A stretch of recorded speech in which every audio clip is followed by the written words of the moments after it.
The year is 1944. The location a shattered smoke-choked valley somewhere along the freezing western front of Europe. A single shot rings out.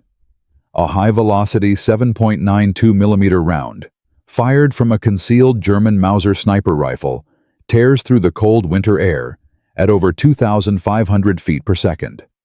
It strikes a 19-year-old American combat medic named Daniel Hartwell directly in the chest.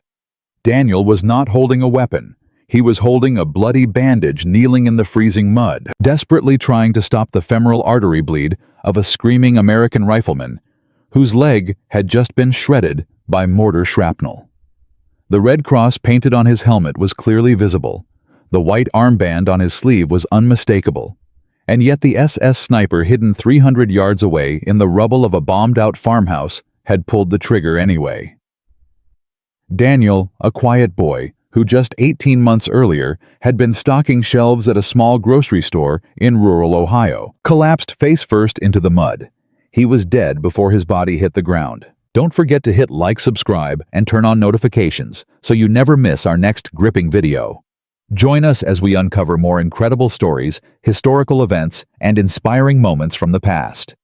Become part of our growing community of history lovers today. What that arrogant SS sniper did not know what he could not possibly have anticipated as he calmly worked the bolt of his rifle and prepared to murder another unarmed medic was that his calculated act of cruelty had just triggered a chain of events that would lead him directly into the path of one of the most ruthless and morally complex commanders in American military history, General George S. Patton. The man who had already secretly rewritten the rules of war for monsters exactly like him. Within 48 hours, that smirking sniper would learn a chilling truth. The Geneva Convention does not protect men who use it as a shield after committing atrocities. Not in Patton's army. Not ever. By the brutal winter of 1944, the Second World War had transformed into something the architects of international law in Geneva, Switzerland, had never imagined possible. The Allied push through France, Belgium, and into the western edges of Germany had become a meat grinder of unimaginable proportions. American casualties were mounting at a horrifying rate, with some infantry divisions losing nearly 70% of their original frontline strength within weeks of deployment. The freezing rain, the deep mud, the shattered villages, and the relentless artillery barrages had stripped away every comforting illusion these young American boys had carried with them across the Atlantic Ocean. But there was something else happening on the front lines, something darker, something that the polished press releases coming out of Allied headquarters refused to acknowledge publicly. American medics were being deliberately, systematically, and cold-bloodedly murdered. Not killed by accident in the chaos of battle. Not struck down by stray bullets or random artillery fragments. They were being hunted, targeted, executed with surgical precision by elite German marksmen who specifically aimed for the white circle and bright red cross painted on their helmets. The numbers were staggering. By late 1944, casualty rates among American combat medics in certain frontline divisions had climbed to nearly 3 times higher than those of regular riflemen. In some units, the average life expectancy of a newly arrived medic was measured not in months, but in mere weeks. The unwritten code of honorable warfare, the sacred agreement that medical personnel would never be deliberately targeted, was being shredded on a daily basis by one specific group within the German military machine. The Waffen-SS. The fanatical, ideologically poisoned, hyper-indoctrinated elite of the Third Reich. But everything was about to change because of one specific commander who refused to play by Geneva's rules anymore. His name was George Smith Patton, Jr., and by 1944 he was already a living legend. Born in 1885 to a wealthy California family with a deep, almost obsessive military heritage stretching back to the Confederacy, Patton was not a man cut from ordinary cloth. He was a fourth-generation soldier, a graduate of West Point, an Olympic pentathlete who had competed in the 1912 Stockholm Games, and a brilliant scholar of ancient military history who could quote entire passages from Caesar Hannibal and Genghis Khan from memory. But beneath the polished cavalry boots and the famous ivory-handled revolvers, beneath the immaculate uniform and the theatrical public persona, Patton was something far more complicated. He was a deeply religious man who genuinely believed in reincarnation. He was a refined intellectual who could speak fluent French. And he was simultaneously one of the most ruthlessly pragmatic, terrifyingly violent military minds the United States Army had ever produced. By the time he took command of the Third Army, Patton had already developed a worldview that horrified the bureaucrats in Washington. He believed that war was not a gentleman's contest. War was extermination, and mercy when shown to a fanatical enemy was simply suicide dressed up in fancy clothing. And then came the reports about the medics. Patton did not call a press conference. He did not issue a formal complaint to the German High Command through neutral diplomatic channels in Switzerland. He did not even raise the issue at the next Allied strategic meeting. Instead, he did something far more dangerous. Something that, if it had ever been formally documented and submitted as evidence, would have resulted in his immediate court-martial and likely execution by firing squad. Patton verbally rewrote the rules of engagement for his entire army. The idea was simple. It was savage, and by every legal standard of international law, it was completely undeniably forbidden. Patton's new doctrine was this: any enemy soldier caught deliberately targeting medical personnel, any enemy soldier who attempted to use a fake surrender as a tactical ambush, and any SS member captured on the battlefield would be considered to have permanently forfeited their protections under the Geneva Convention. They were no longer prisoners of war. They were no longer protected combatants.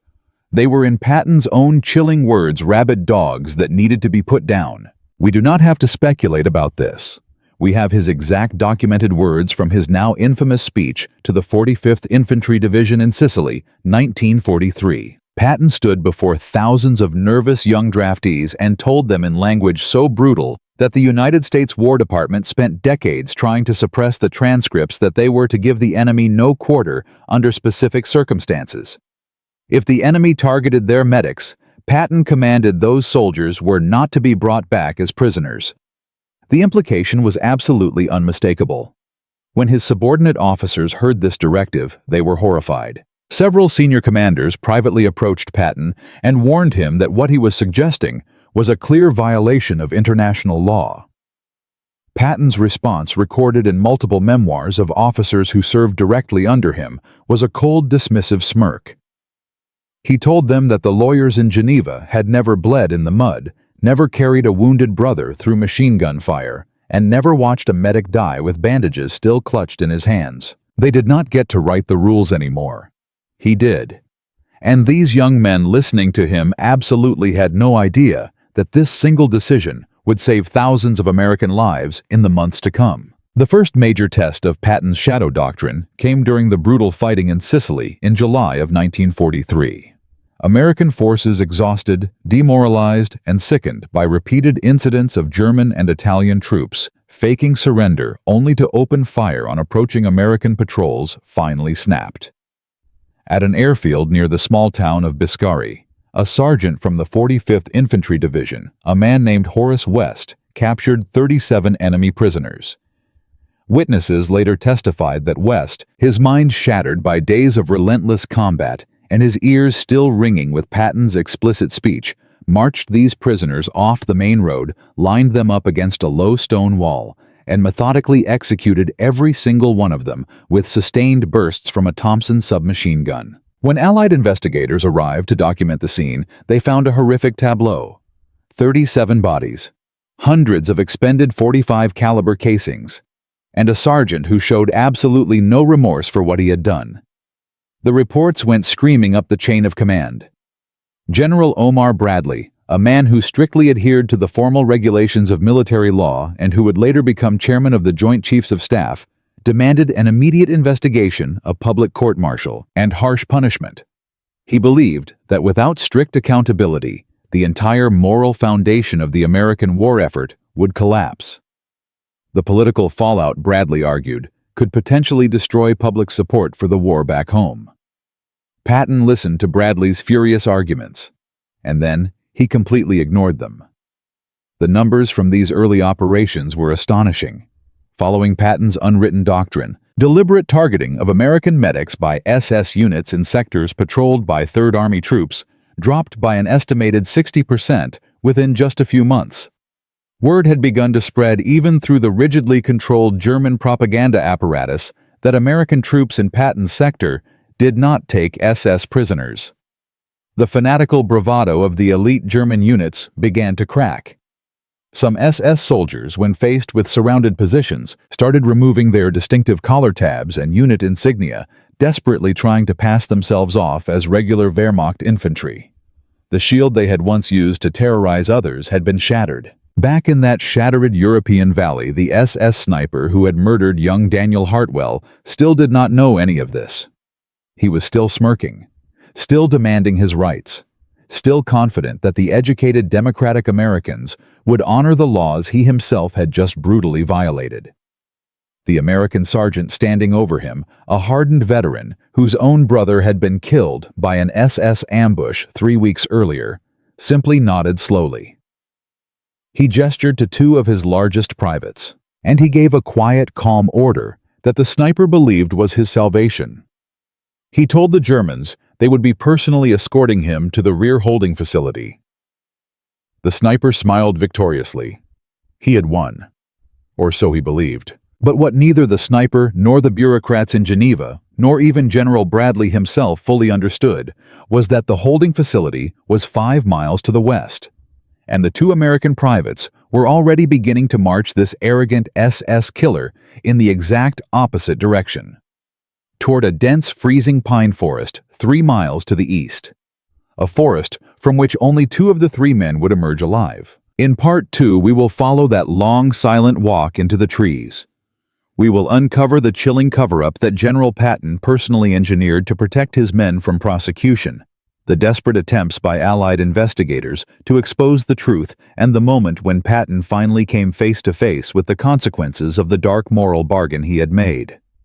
Was he a necessary monster fighting other monsters, or had he crossed a line from which no commander could ever return? In Part 1, we witnessed the cold-blooded murder of 19-year-old combat medic Daniel Hartwell by an arrogant SS sniper who believed the Geneva Convention would shield him from consequences. We discovered General George S. Patton's secret doctrine, his unwritten and entirely illegal rule that SS soldiers who deliberately targeted medics would never see the inside of a prisoner of war camp, and we left that smirking sniper being marched into a freezing pine forest from which only 2 of 3 men would emerge alive. But what happened next would push Patton's dark bargain to its absolute breaking point.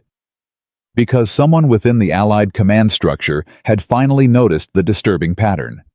Someone with enormous political power. Someone who was about to declare war on Patton himself. And this is when everything was about to get much, much worse. The man who would become Patton's greatest internal enemy was not a German general hiding behind enemy lines. He was an American. His name was Brigadier General Everett Hughes, a Pentagon-connected investigator who had been quietly assigned by the War Department to look into the alarming statistical anomalies emerging from Patton's Third Army sector. Hughes was not a frontline combat officer.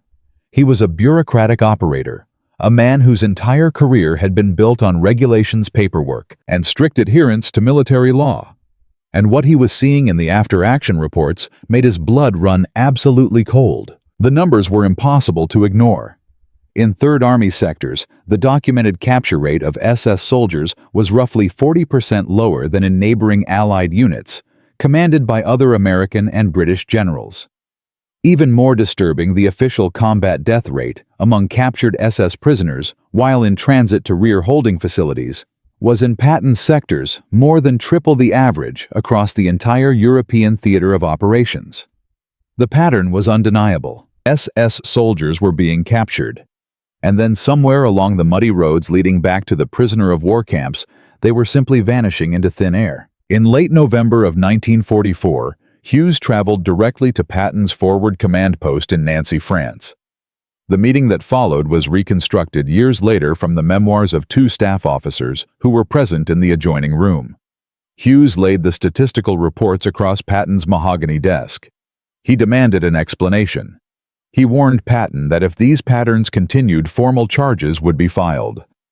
Patton, according to the witnesses, did not even glance at the papers. He looked Hughes directly in the eyes and said only 7 words. "My men are not the problem here." Hughes pressed harder. He reminded Patton of the recent Malmedy massacre, where SS troops had executed 84 American prisoners in a snowy field in Belgium. He argued that the Allies needed to maintain their moral high ground, that without it, the entire ethical foundation of the war effort would crumble. Patton's response was even more chilling. He told Hughes that the only difference between an SS soldier and a rabid wolf was that the wolf at least possessed honest, natural instincts. The meeting ended with Hughes storming out and Patton calmly lighting a cigar. Within 72 hours, formal investigation paperwork was filed in Washington. Patton was now officially under the microscope.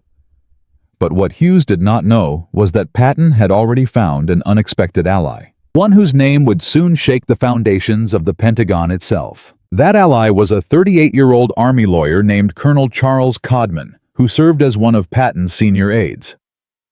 Codman was a Harvard-educated attorney, a decorated First World War veteran, and a man who on paper should have been horrified by what Patton was doing. But Codman had spent 18 consecutive months at the front lines. He had personally written condolence letters to the families of more than 200 American medics killed in action. He had seen the photographs of the murdered medical personnel. And somewhere along the way, his rigid legal worldview had cracked wide open. Codman approached Patton with a daring proposal. Rather than fight the investigation, they would use it. They would deliberately stage a controlled, carefully documented engagement against a notorious SS unit operating in the Saar region. The unit, the 17th SS Panzer Grenadier Division, had been responsible for at least 31 documented executions of American medics over the previous 4 months. Codman proposed something audacious. They would offer this SS unit the opportunity to surrender under full Geneva Convention protections, with American war correspondents and military observers present to witness everything. If the SS troops surrendered honorably, they would be processed legally. If they used the surrender as a tactical trick, the entire world would witness the Americans responding accordingly. The trap had 3 strict conditions: only one chance, a 72-hour window, and absolutely no margin for error. The day arrived, and if the operation failed, Patton would be relieved of command within hours. The morning of December 7, 1944, broke gray and bitterly cold over the small French village of Habkirchen. The temperature hovered just above freezing, with thick fog clinging to the shattered remains of farmhouses and broken church steeples. 2 American war correspondents, Ernest Hemingway-style veterans of multiple campaigns, were positioned with notebooks and cameras at a forward observation post. 3 British military observers stood beside them, and a bespectacled lawyer from the Judge Advocate General's Corps named Major Robert Bender, sent personally by General Hughes, stood with his arms crossed, fully expecting to document a war crime. The American forces, drawn from a battle-hardened battalion of the 87th Infantry Division, advanced cautiously toward the SS positions at 0700 hours. They had been instructed in writing to follow standard surrender protocols to the absolute letter. Loudspeakers blared in fluent German, offering full Geneva protections, medical care, hot food, and safe transport to American holding facilities. For nearly 20 minutes, absolutely nothing happened. The fog drifted. The cold deepened. Major Bender checked his watch repeatedly, his thin lips pressed into a doubtful frown. Then movement. 3 SS soldiers emerged from a partially collapsed barn, their hands raised high, their faces masked with what appeared to be exhausted relief. They walked slowly toward the American lines. Behind them, a 4th figure emerged, a young SS lieutenant. His hands were also raised, but his eyes were scanning, calculating, measuring distances. Major Bender leaned forward, ready to record the historic surrender. The American sergeant leading the advance party, a Polish-American named Stanley Kowalczyk, raised his hand to signal his men to lower their weapons. That was the exact moment when one of the surrendering SS soldiers dropped his hands and yanked a Walther P-38 pistol from inside his uniform jacket. He fired 3 times in rapid succession, striking the American sergeant in the chest. Simultaneously, the lieutenant produced a hidden grenade and pulled the pin. From windows in the surrounding farmhouses, 6 concealed SS riflemen opened fire on the exposed American column. It was a textbook fake surrender ambush, exactly the kind of monstrous act that had killed thousands of American boys throughout the war. But this time, every single second of it was being filmed and documented by neutral observers. The cameras kept rolling. The American response was immediate, devastating, and absolutely lawful. Within 90 seconds, every concealed SS shooter was dead. The surviving members of the original surrender group were captured under genuine Geneva protections. And Major Bender, the bespectacled lawyer who had arrived expecting to find evidence of American war crimes instead, found himself documenting in graphic, irrefutable detail the very tactic that had been driving Patton's secret doctrine. The numbers from that single engagement were staggering. 31 SS soldiers killed in legitimate combat. 14 genuinely surrendered prisoners safely processed. 0 American war crimes committed. Compared to the previous 4 months where similar engagements had averaged a 68% American casualty rate from fake surrenders, this new approach reduced American losses by nearly 90%. Hughes had wanted evidence. Patton had given him exactly that, just not the kind he expected. But winning a single engagement was one thing. Convincing the entire Allied command structure to formally adopt these tactics was a completely different battle. Within 10 days, the documented footage and Major Bender's sworn testimony reached the highest levels of the Pentagon. General Eisenhower, ever the political diplomat, was reportedly furious at the audacity of Patton's deliberate stunt. But the evidence was overwhelming. The American public, when carefully selected portions of the footage were released to newsreels, responded with absolute fury at the SS tactics. The political pressure to maintain Geneva protections for SS troops collapsed almost overnight. New modified rules of engagement were quietly issued to all Allied frontline units. Officially, they were called Enhanced Verification Protocols for Battlefield Surrender.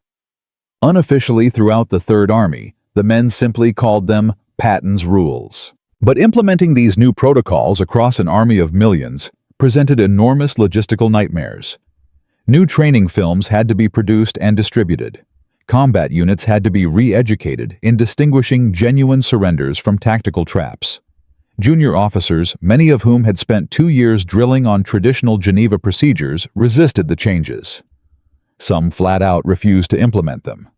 Patton, never a man for half measures, personally toured the front lines for 9 straight days. He stood in freezing trenches and muddy command posts in shattered village squares and explained in his trademark profanity-laced fashion exactly why these changes were not optional. He told one battalion commander on the record that any officer who chose Geneva regulations over the lives of his own men would find himself transferred to a desk job in Iceland by sundown. The tactics worked spectacularly. American casualty rates from SS ambush surrenders dropped by 73% within 6 weeks. Documented executions of American medics fell from an average of 28 per month to just 6. The German command, particularly within the SS hierarchy, became increasingly bewildered and frustrated. Internal Wehrmacht communications captured later revealed that SS commanders were ordering their troops to remove distinctive insignia before engaging American units. The fanatical edge of the Waffen-SS was finally demonstrably cracking. What had begun as Patton's quiet, illegal, and deeply controversial personal doctrine had evolved into officially sanctioned Allied military policy. The man who had been one investigation away from court-martial in November of 1944 had by January of 1945 fundamentally rewritten the rules of how Western armies would respond to combatants who weaponized international humanitarian law. The young American medics, the spiritual brothers of Daniel Hartwell, finally had something approaching meaningful protection on the battlefield. The smirking SS executioners had finally lost their unbreakable shield. But Patton's victory in this shadow war had created an entirely new and far more dangerous problem. As word of his tactics spread through the German lines, captured Wehrmacht intelligence documents began revealing something terrifying. The SS High Command, under the personal direction of Heinrich Himmler himself, had identified Patton as their single most dangerous opponent in the entire Western theater. They had begun assembling a special operations unit, a hand-picked team of English-speaking SS commandos equipped with American uniforms, American weapons, and forged American identity papers. Their mission was not to fight Patton's army on the open battlefield. Their mission was far more personal. They had been ordered to find General George S. Patton himself, infiltrate his command perimeter, and assassinate him before the spring offensive of 1945. And in Part 3, we will follow the desperate hunt as German assassins moved silently toward Patton's headquarters, the chilling moment when American counterintelligence first uncovered the plot and the shocking decision Patton made when he learned that the SS had finally come for him personally. The hunter was about to become the hunted, and the real war was just about to begin. In Part 1, we witnessed the cold-blooded execution of a young American medic by an SS sniper who hid behind the Geneva Convention. In Part 2, we followed General Patton's secret doctrine as it transformed from an illegal whisper into officially sanctioned Allied policy after the Habkirchen ambush. We left with a chilling revelation. Heinrich Himmler had personally authorized a special SS commando team, dressed in American uniforms and carrying forged identity papers, to find Patton's headquarters and assassinate him before the spring offensive of 1945. By December of 1944, the German High Command had finally identified Patton as the single most dangerous Allied commander on the Western Front. Captured intelligence documents revealed that the SS considered him responsible for the deaths of more than 4,000 of their fanatical elite troops in just 6 months. And now this was no longer an experiment. This was a hunting expedition, and Patton was the prey. The German operation had a chilling code name: Unternehmen Greif, Operation Griffin. It was conceived by SS Obersturmbannführer Otto Skorzeny, the same Austrian commando who had successfully rescued Mussolini from a mountain prison in 1943. Skorzeny was tall-scarred, brilliantly ruthless, and absolutely devoted to Adolf Hitler personally. When Hitler summoned him to the Wolf's Lair in late October of 1944, the Führer reportedly placed his trembling hand on Skorzeny's shoulder and gave him a single simple instruction: "Bring me Patton's head." Skorzeny was given unlimited resources. He was given access to over 2,000 English-speaking volunteers. He was given captured American jeeps, captured American uniforms, and captured American weapons. He was given an entire counterfeit treasury of forged Allied currency. The intelligence reports reaching Patton's Third Army headquarters in Nancy painted a terrifying picture. 44 specially trained SS commandos had already crossed Allied lines disguised as American MPs. 6 American jeeps had been hijacked at hidden roadblocks in the Ardennes forest. Their occupants had been executed and stripped of their uniforms, identification papers, and dog tags. By December 18, 1944, in the middle of the chaotic German Ardennes offensive, American counterintelligence officers were checking every single jeep at every single checkpoint. Soldiers were being asked impossibly specific American trivia questions. Who won the World Series in 1942? What is the capital of Illinois? Who plays second base for the Brooklyn Dodgers? 3 legitimate American generals were briefly detained because they could not answer these questions correctly. The chaos was absolute. Within Skorzeny's elite assassination team, a smaller group of just 12 men had been given the most critical mission: find Patton. Kill Patton. They were led by a Hauptsturmführer named Werner Schmidt, a 31-year-old veteran of the Eastern Front who had personally executed 37 Soviet political officers near Kharkov in 1943. Schmidt spoke flawless English with a slight Boston accent. But this was not the only crisis Patton was facing. While the assassination team moved silently through the Ardennes, an internal disaster was erupting back at Allied headquarters. The Malmedy massacre, where SS troops had executed 84 American prisoners in a snowy Belgian field, had triggered a wave of revenge killings across the entire Western Front. American soldiers, enraged beyond reason, were now executing surrendering Germans at unprecedented rates. The official protocols Patton had pioneered were being interpreted far more loosely than the original framework intended. Investigations were being filed. Politicians in Washington were demanding answers. Several American war correspondents had begun writing damning articles questioning whether the United States Army had abandoned its moral compass entirely. The political pressure on Patton was crushing. General Eisenhower personally summoned him to Versailles for what witnesses described as one of the most explosive private confrontations of the entire war. Eisenhower threatened to relieve Patton of command. Patton, with characteristic defiance, reportedly told Eisenhower that he could find another general for the job, but he could not find another army willing to follow that general into hell. Then, in a moment of crushing self-doubt, rarely documented in official records, Patton wrote in his personal diary on December 22, 1944, that he wondered if he had created a monster he could no longer control. The man who had spent 18 months rewriting the rules of warfare was suddenly questioning whether the cure had become deadlier than the disease. But then an event occurred that would change absolutely everything. The date was December 23, 1944. The location was a frozen, snow-covered crossroads outside the small Belgian village of Bastogne. The weather was bitterly cold, with temperatures dropping to -12 degrees Celsius.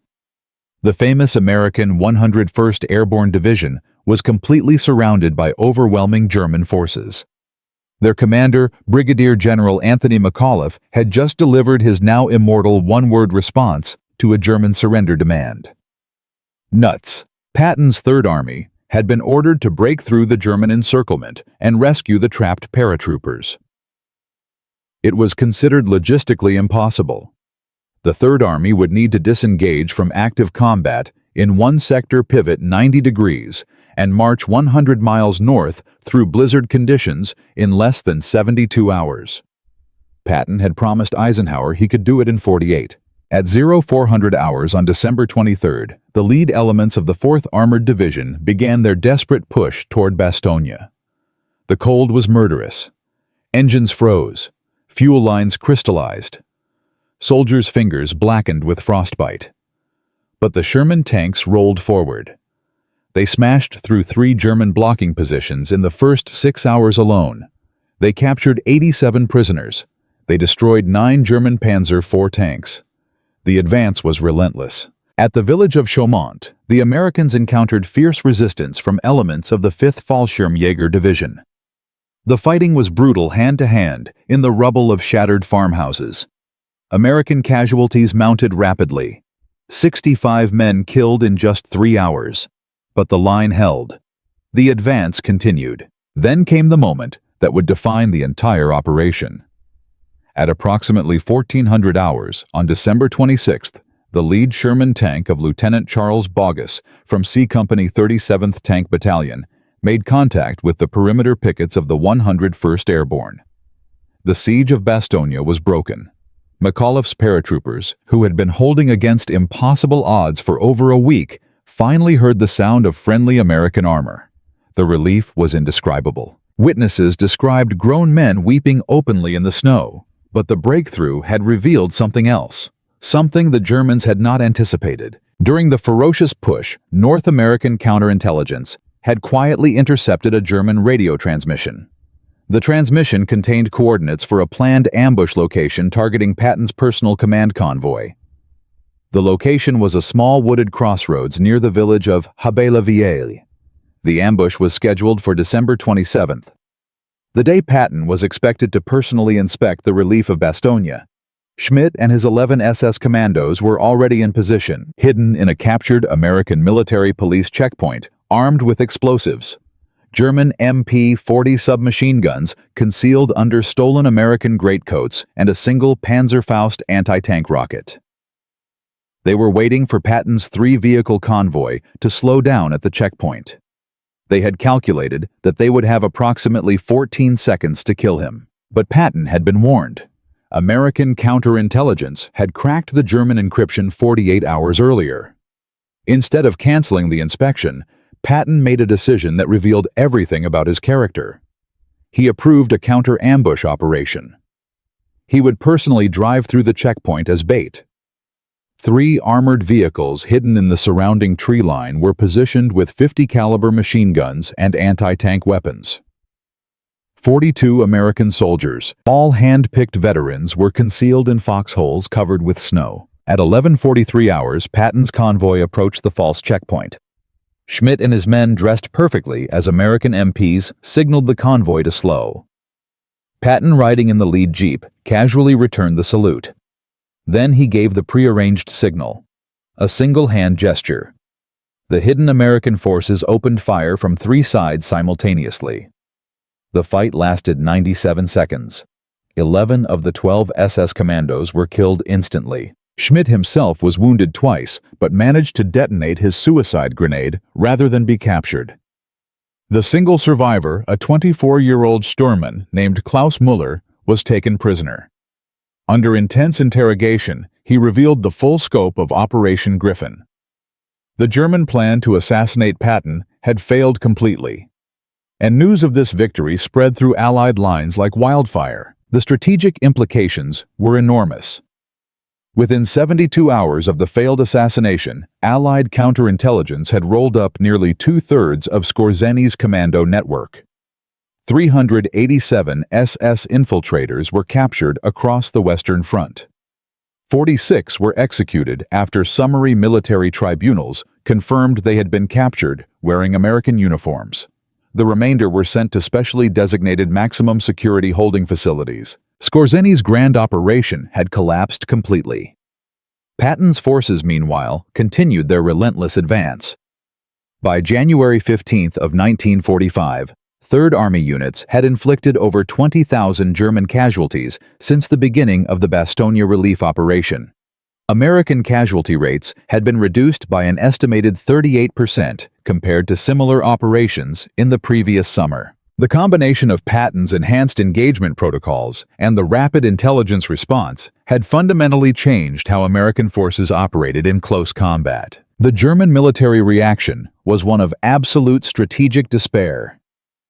Internal Wehrmacht documents captured in February of 1945 revealed that German field commanders had been ordered to specifically avoid offensive operations against units commanded by Patton whenever tactically possible. The fanatical edge of the Waffen-SS had been broken. Surrender rates among captured SS units, which had been below 12% in early 1944, climbed to over 58% by March of 1945. The myth of SS invincibility had been completely shattered. American medics, the spiritual descendants of young Daniel Hartwell, were finally able to operate on the battlefield with something approaching genuine safety. Documented executions of medical personnel by SS units dropped to just 2 confirmed incidents in the entire first quarter of 1945 compared to 84 documented executions during the same period the previous year. For his role in the relief of Bastogne and the breaking of the German Ardennes offensive, Patton was awarded his 4th star, becoming a full general of the army. Newspapers across the United States hailed him as the savior of Bastogne. War correspondents who had previously criticized his harsh methods now wrote glowing profiles of his strategic genius. The man who had been one investigation away from court-martial in November of 1944 was by April of 1945 considered untouchable. What had begun as a quiet illegal doctrine, whispered to terrified young infantrymen in Sicily, had evolved into officially sanctioned Allied military policy. The methods that had once threatened to destroy his career had instead saved his reputation, broken the SS, and shortened the war by an estimated 3 to 6 months. By every conceivable measure of military effectiveness, Patton had won. Completely, spectacularly, permanently. But what happened to the man behind these achievements? What happened to George Smith? Patton Jr., after the guns of Europe finally fell silent in May of 1945. Why did the most decorated American combat general of the entire war die alone in a hospital bed just 7 months after his greatest triumph? In Part 4, the final chapter, we will uncover the strange, suspicious, and deeply unsettling story of Patton's final days, the mysterious car accident that ended his life, the conspiracy theories that surround it to this very day, and the controversial documents declassified only in recent decades that suggest someone somewhere within the Allied command structure may have wanted Patton silenced before he could write his memoirs. This story has one final chapter that very few people know about. In Part 1, we met young medic Daniel Hartwell, executed in cold blood by an SS sniper hiding behind the Geneva Convention. In Part 2, we followed General Patton's secret doctrine as it transformed from a whispered illegal order into officially sanctioned Allied policy after the Hauptkirchen ambush. In Part 3, we witnessed the failed SS assassination attempt, the dramatic relief of Bastogne, and the complete collapse of the fanatical SS resistance.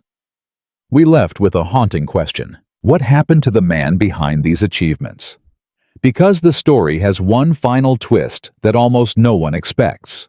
Because success sometimes comes at a price that no four-star general can ever truly afford to pay. The war in Europe officially ended on May 8, 1945. Across the United States, parades erupted in every major city. Confetti rained down, church bells rang, mothers wept openly in the streets, and General George S. Patton, Jr., the savior of Bastogne, the destroyer of the SS, the man whose unwritten doctrines had saved an estimated 40,000 American lives over 18 months of combat, suddenly found himself in a strange and unfamiliar position. He had no enemies left to fight. The man who had been forged for war was now a soldier without a battlefield. President Harry Truman appointed him military governor of Bavaria. It was meant to be a prestigious final assignment, a graceful path toward retirement. It became instead the beginning of his quiet destruction. Patton's troubles started almost immediately. Within weeks of taking the governorship, he gave a series of explosive press interviews where he openly criticized the Allied policy of denazification. He argued that some former Nazi Party members had been ordinary civil servants who needed to remain in their positions to prevent civic collapse. He compared the Nazi Party to American political parties in offhand remarks that horrified Eisenhower. The political fallout was catastrophic. Within 48 hours, newspapers across the country were demanding his removal. Eisenhower, the man who had personally saved Patton from court-martial multiple times, finally relieved him of command in October of 1945. The fall was brutal. Patton was reassigned to command the 15th Army, a paper unit with no combat soldiers, tasked only with writing the official history of the European campaign. He was in every meaningful sense being put out to pasture. In private letters to his wife, Beatrice Patton expressed crushing depression. He wrote that he felt useless, irrelevant, and increasingly certain that the post-war world had no place for men like him. Then came December 9, 1945. Patton was driving to a pheasant hunting trip outside Mannheim, Germany. His Cadillac staff car collided with a slow-moving American Army truck at a railroad crossing. The collision was bizarre. The truck appeared to deliberately swerve into Patton's path. Patton was thrown violently forward, breaking his neck on the metal partition between the front and rear seats. He was paralyzed instantly from the chest down. He survived for 12 agonizing days in a hospital bed in Heidelberg, fully conscious, unable to move. He died on December 21, 1945, at exactly 17:49 hours. He was 60 years old. Beatrice was at his bedside. His final whispered words, according to her memoir, were simply, "It is so dark." But the true legacy of George S. Patton was not measured in his death. It was measured in everything that came afterward. The doctrines Patton had pioneered did not die with him in that Heidelberg hospital. They evolved. They expanded. They became foundational to American military thinking for the next 80 years. The enhanced verification protocols for battlefield surrender.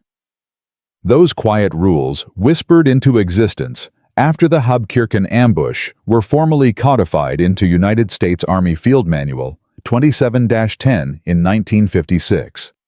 Every American soldier deployed to Korea, Vietnam, the Persian Gulf, Iraq, and Afghanistan would learn variations of these protocols during basic training. The strategic concept Patton had championed, the recognition that combatants who deliberately weaponize humanitarian law forfeit its protections, became central to modern Western military doctrine. NATO formally adopted similar principles in 1962. The British, the French, the Israelis, the Australians, and the West Germans all integrated versions of Patton's framework into their own military regulations. By the year 2020, an estimated 37 nations had adopted some version of the doctrine he had created in the freezing mud of the Ardennes. The protection of combat medical personnel, the cause that had originally driven Patton's secret doctrine, saw revolutionary improvements. By the Korean War, deliberate targeting of American medics had dropped by approximately 78% compared to the Second World War. By Vietnam, advanced battlefield medical evacuation procedures, helicopter air ambulance protocols, and dedicated medical security details had pushed survival rates for wounded American soldiers from 68% in 1944 to over 93% by 1969. The cumulative effect across decades was staggering. Conservative military historians estimate that the protocols traceable to Patton's wartime innovations have saved at least 200,000 American military lives across all conflicts since 1945. The technology of battlefield identification also evolved dramatically. Modern combat medics now wear electronically encoded identification beacons.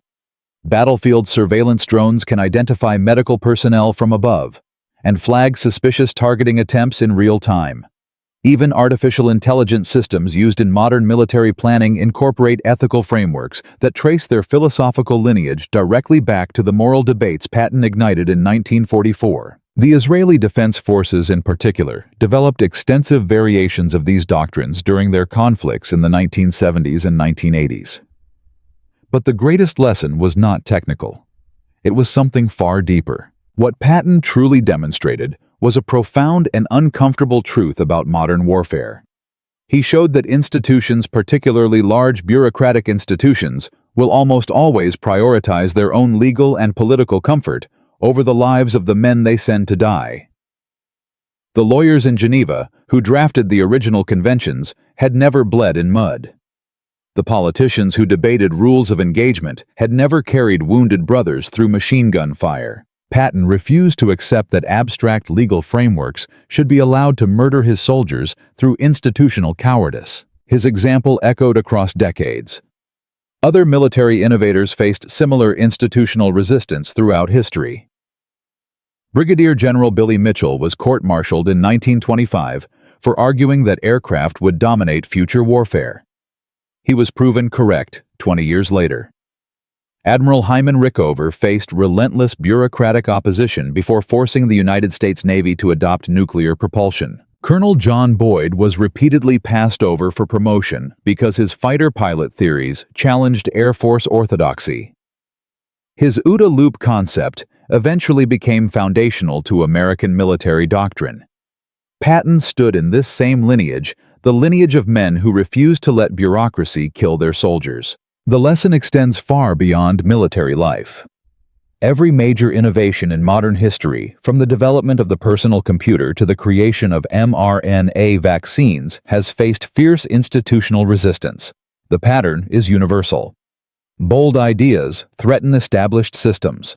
Established systems fight back. Innovation requires individuals willing to absorb personal risk for collective benefit. Patton, with all his terrible flaws and his violent contradictions, was such an individual. And yet, there is one final detail that almost no one knows. In 2017, the United States National Archives quietly declassified a small collection of documents from Patton's personal files papers that had been sealed at his wife Beatrice's request for over 70 years. Among them was a handwritten letter Patton had drafted on December 2, 1945, just 1 week before his fatal car accident. The letter was addressed to a woman named Margaret Hartwell. She lived in a small town in rural Ohio. She was the mother of Daniel Hartwell, the 19-year-old combat medic who had been murdered by an SS sniper in that shattered European valley nearly 14 months earlier. The letter had never been sent. In the letter, Patton apologized to Mrs. Hartwell for failing to protect her son. He wrote that he had personally reviewed Daniel's service record. He described how the young medic had been trying to save another wounded soldier when he was killed.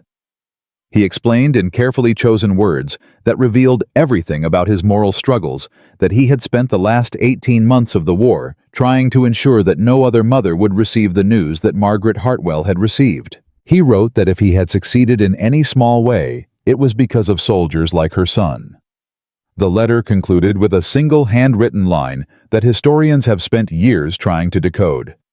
Patton wrote, "Your son was the bravest of us all. The rest of us merely fought. He served." Margaret Hartwell never knew the letter existed. She died in 1973, still believing that her son had been forgotten by the larger machinery of war. The unsent letter faded and slightly water-stained, now resides in a climate-controlled archive at the National World War II Museum in New Orleans. From an unarmed 19-year-old grocery store clerk turned combat medic to a complex and morally compromised 4-star general willing to dirty his soul for his soldiers. This is the true story of how the rules of modern warfare were rewritten in blood and mud. Patton proved that humanitarian law cannot survive when one side weaponizes it against the other. He proved that institutional comfort must never be allowed to override soldier survival. He proved ultimately that real moral courage often looks nothing like the polished version we see in history books. Because of his terrible doctrines and the sacrifices of young men like Daniel Hartwell, an estimated 200,000 American military lives have been saved across 80 years of conflict. 40,000 of those lives were saved during the 18 months of his command alone. The Second World War in Europe, by some respected historical estimates, was shortened by 3 to 6 months because of his methods. If you know another untold story of moral courage from the Second World War, share it in the comments below. This was just one of hundreds of forgotten innovations and impossible moral choices that defined that terrible global conflict. Subscribe to WW2 Rebound and turn on notifications to discover more stories that the polished history books refuse to tell you. Hit that like button to help signal the algorithm that real history, the gritty and uncomfortable kind, still matters in 2026. And remember this: heroes are not the men who follow the rules. Heroes are the men who, when the rules begin killing innocents, possess the terrible courage to write new ones. From a quiet Ohio grocery clerk who died saving strangers to a violent, flawed general who carried the moral weight of 40,000 soldiers home with him, this is what real history looks like when you finally strip away the lies. Stay vigilant, keep questioning, and never, ever forget the names that bureaucracy tried to bury. Until next time.